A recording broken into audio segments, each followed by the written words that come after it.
Hey guys, welcome to the Powerful Man Show, where we help married businessmen save their marriages without having to talk about it, get unstuck, and gain clarity in their lives. As I like to say, life is too short for average. I'm your host, Doug Holt, with my co-host, Tim, the Powerful Man Matthews. Now let's get this started. Hello, everybody, and welcome to another episode of the Powerful Man Show. I am your host, Tim Matthews, with my co-host. He is back, Mr. Dougie Fresh. How you doing, brother?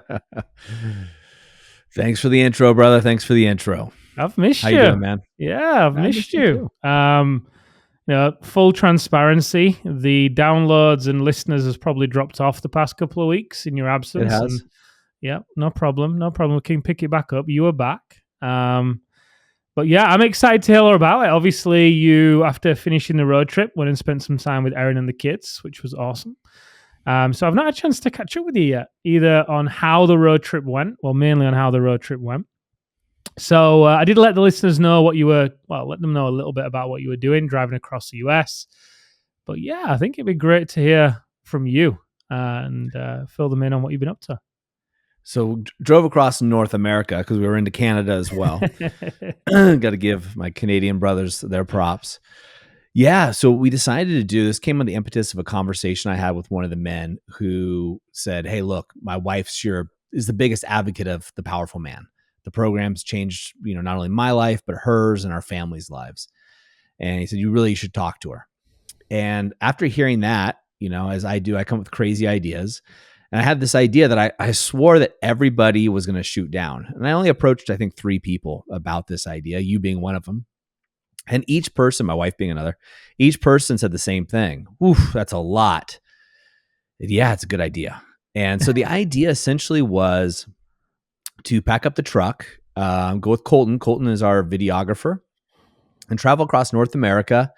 And along the way, meet some of the men, their families, do recording if they're interested in doing a recording, and also hang out, kind of break bread with them, if you will, and get a chance to meet them. And with all the trips, I have these big, huge aspirations. Now, I think only had 2 days to plan for this trip, Tim, as you know. So it wasn't like I had this huge amount of time. My wife and my family were going back east, and I was going to go with them for a little bit to visit my in-laws, right there. That was their plan. They had already planned that for the summer vacation for the kids to see grandpa and grandma. So my plan is I was going to fly back, but I thought, I'll just drive over there.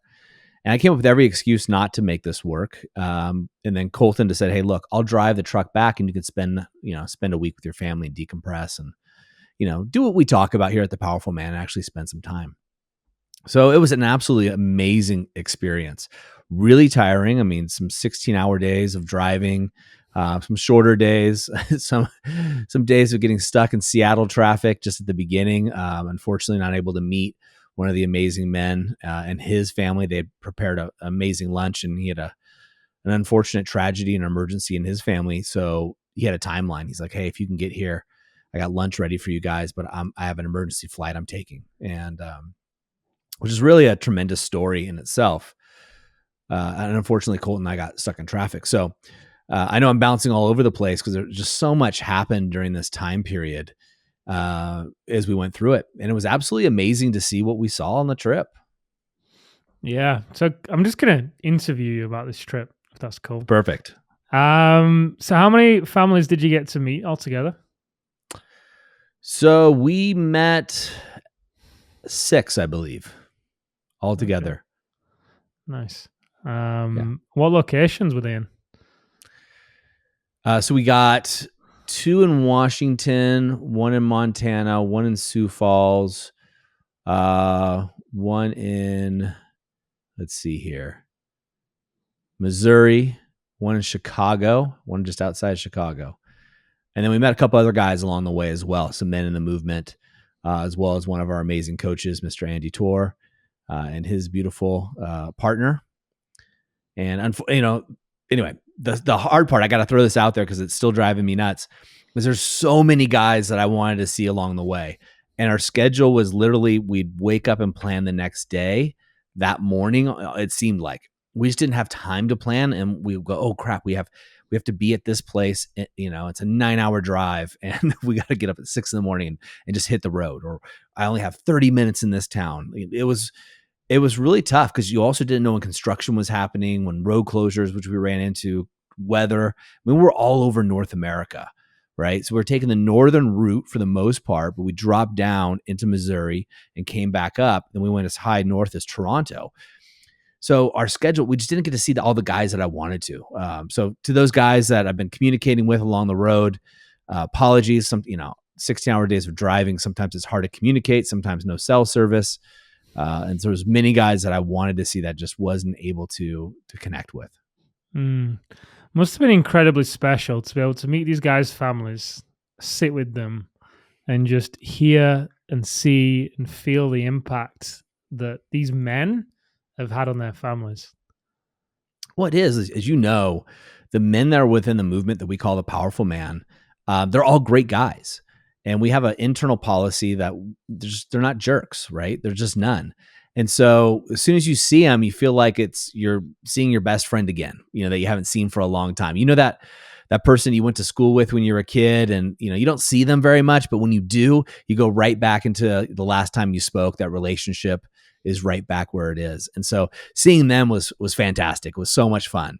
But then also getting a chance to meet their partners, their wives that they had talked to us about, that we've gotten to know through them, and their children, was really an honor. And it doesn't get lost on me when someone invites me into their home to sit at their dining room table with their families, the importance and significance of that. So I really take that to heart, and it meant a lot to me.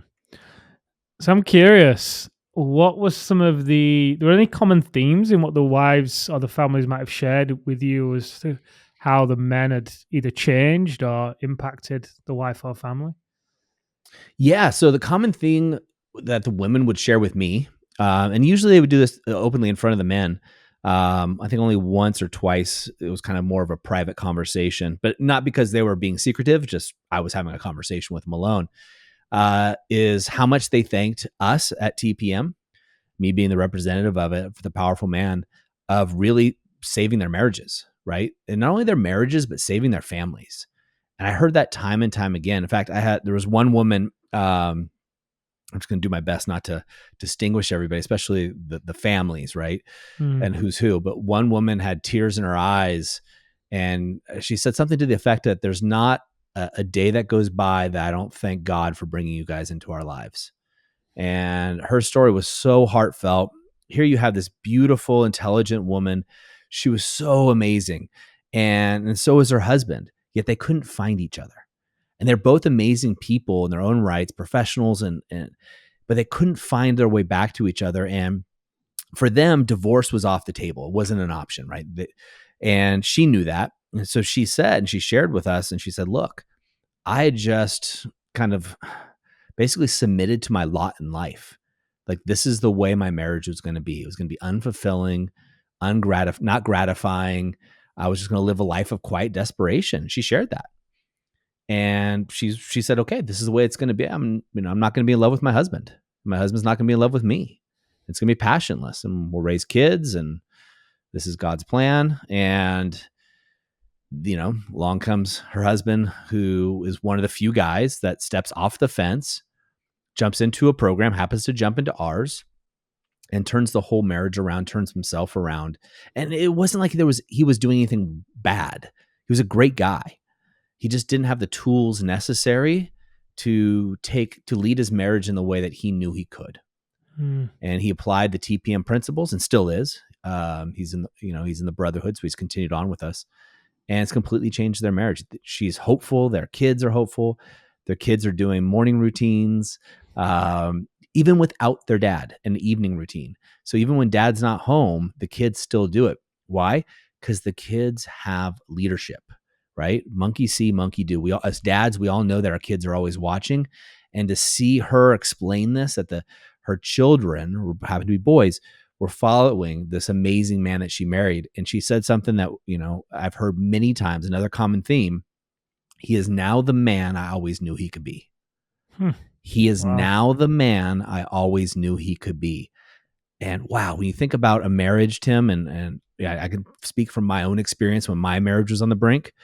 All you want as a man is to have your wife look at you with that love, respect, and admiration again. Like just look at you like when she used to look up to you. And these women had that for their husbands again. It was reconnected for them. The men were leading, and from not a jerk point of view when I say leading, and I know you know this, but I'll make sure the listeners understand, but they were leading themselves and they were leading their families from a place of love and a place of power. What an amazing gift as well for these men to be able to be witness to them, to the wives, acknowledging them and seeing them in this way during this conversation. It was really cool. I'm trying to think. I believe, every single one of them thanked us for doing it. They were all, everybody, a lot of the guys were a little apprehensive and their wives were apprehensive. So what we did is we gave them the opportunity of being on camera. Said, hey, would you like to do a testimonial so other people can see what's possible here? Right. And none of these people want to be in front of camera. They're average people that are, like the people listening to this podcast. They're business owners and their wives. And every time they thanked us, it was great. It was just gratitude because they got to share their story. And when you have a story that starts off with love and admiration, then it takes a dip, right? It's a hero's journey. And somewhere along the way, they fell apart. They lost each other, right? We talk about this where you're laying next to your partner. You get into bed and you get in the sheets and you're 6 inches away from each other physically, but you feel like you're 6 miles apart. Like you feel like you're just never going to get back together. And now here I am in their living room, right? And a lot of times having dinner with them.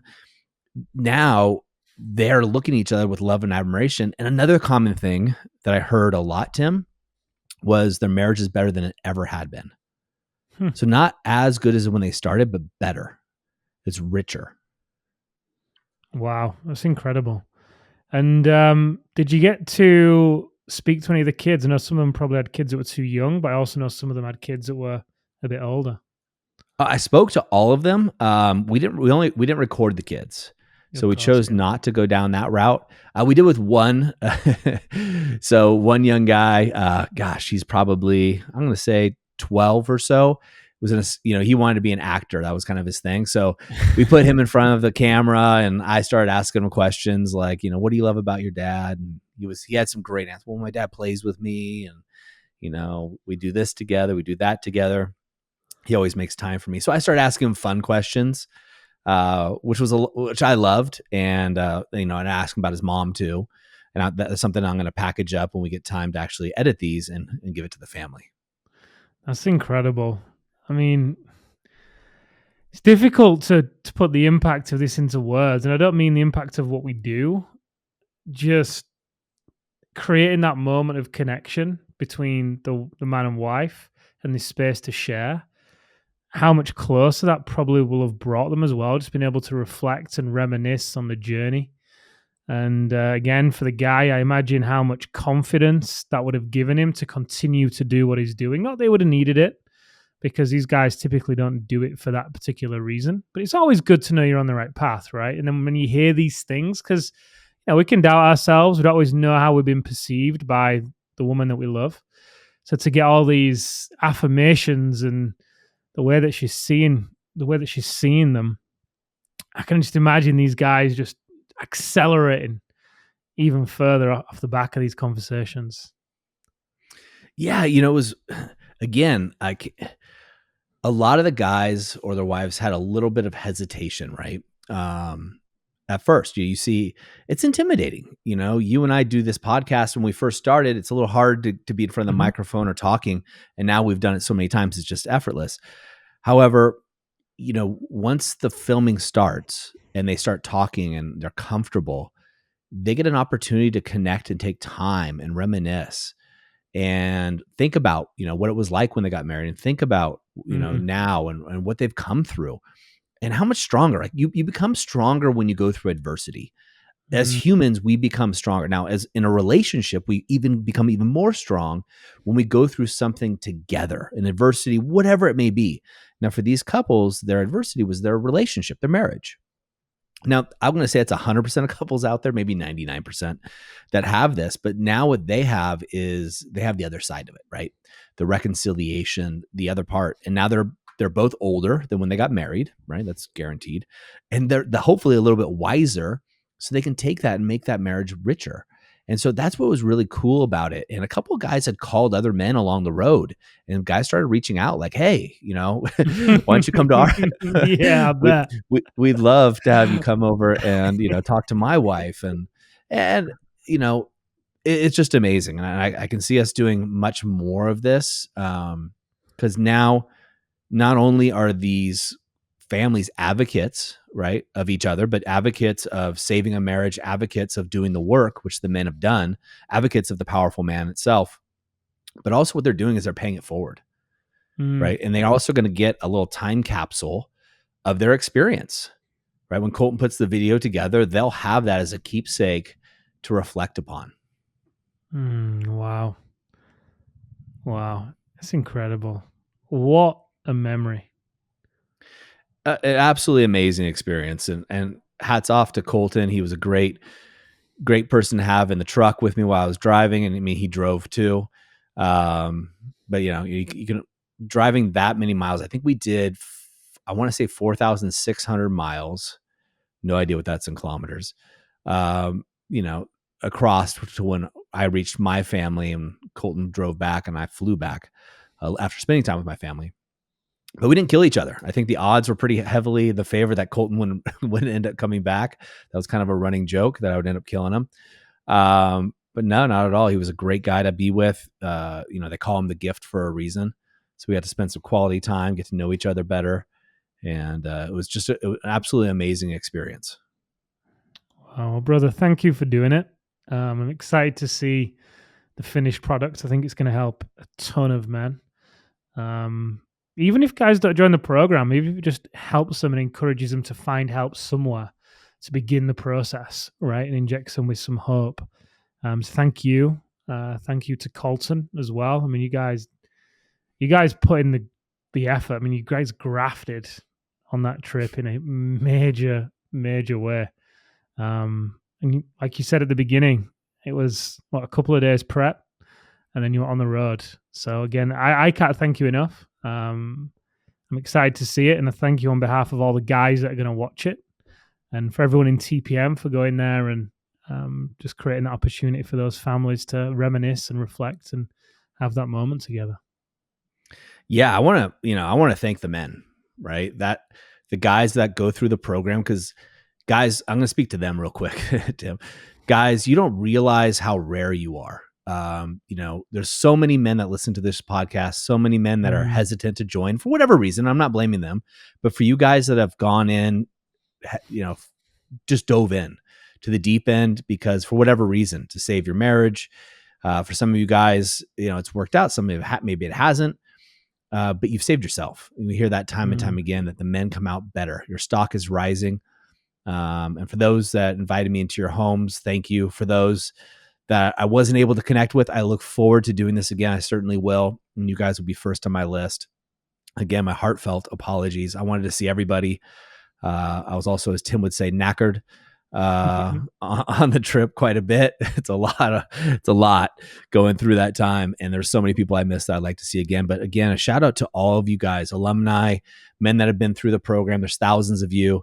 And you guys are rare. You're doing the work, and it shows. Just meeting a few of your families really touched my heart to see that not only have you changed your life, potentially the life of the woman you're with, but certainly the lives of your children. That ripple effect is absolutely phenomenal. So, gentlemen, my hat's off to you. Not a day goes by that I don't think about it. And just you guys doing the work means the world to us. So thank you.